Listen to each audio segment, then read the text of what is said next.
It is very rare that a piece of clothing belonging to a Tudor monarch exists.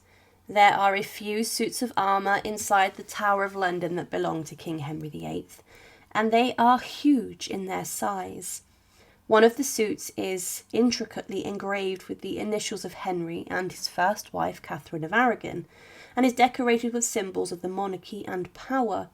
But in recent years there was a remarkable discovery made inside of a church in Herefordshire in England, and what was found was a dress that is considered the only surviving dress of Queen Elizabeth I that has lasted around roughly 500 years. But what is the story of the lost dress of Queen Elizabeth I? Now, Elizabeth I is, of course, the final Tudor monarch, and following her death, many of her belongings and pieces of clothing have been lost and disappeared over the centuries.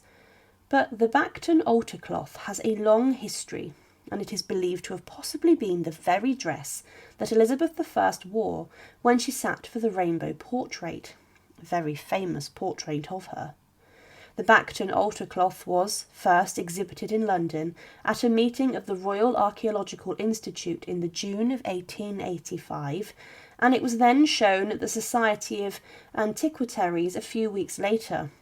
It was enframed in oak and was mounted on the walls above the Tower in St Faith's Church in Bacton.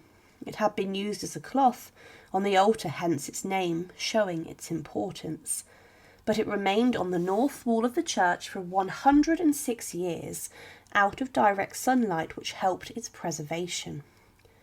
However, some people did, in the year later, during the early 20th century, consider that this may have been a dress that belonged to Queen Elizabeth. It was in 2015 when the cloth was researched, and it was then subjected to further examination, showing that it was made from very high quality materials, and that this was made for someone very high profile. It also showed that this cloth was in fact a dress in previous form, and then it underwent significant restoration and was attributed to Queen Elizabeth I. The dress dates back to the latter part of Elizabeth's reign, when she was in her 70s. As mentioned, it is very similar to the dress she wore for the rainbow portrait, and Elizabeth I, even in her latter years, wanted to make herself look radiant and youthful, and the dress she wears is decorated with floral designs and is worn underneath an overcloak. Because of the style of the floral patterns, it dates the dress to around the 1590s, and the fashion of the time and the inventories of the Queen show that she had expensive dresses inside of her wardrobe with similar embroidery and of such good craftsmanship. One possibility of how the dress of Queen Elizabeth I ended up inside of Bacton Church is that it may have been given to her close friend and courtier, Blanche Parry. She was from Bacton and was a close attendant of the Queen, and even held the position of the Queen's chief gentlewoman and her most honourable privy chamber, and also the keeper of Her Majesty's jewels.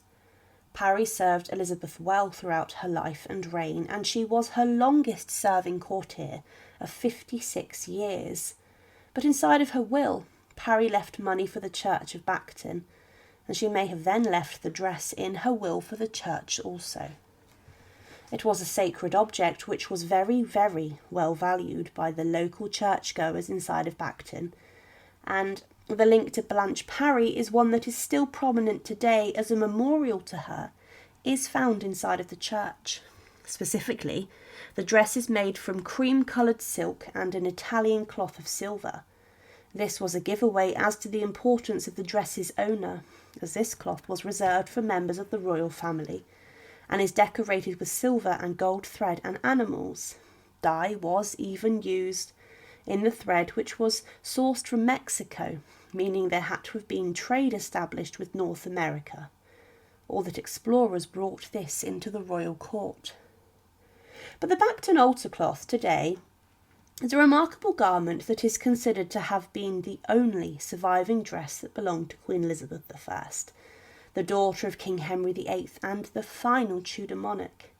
It was a remarkable discovery, and the analysis of the cloth showed that it was once a dress, and the cloth and material used to make it showed how important the owner of the dress was, and it is without doubt the same dress used in the rainbow portrait of Queen Elizabeth I.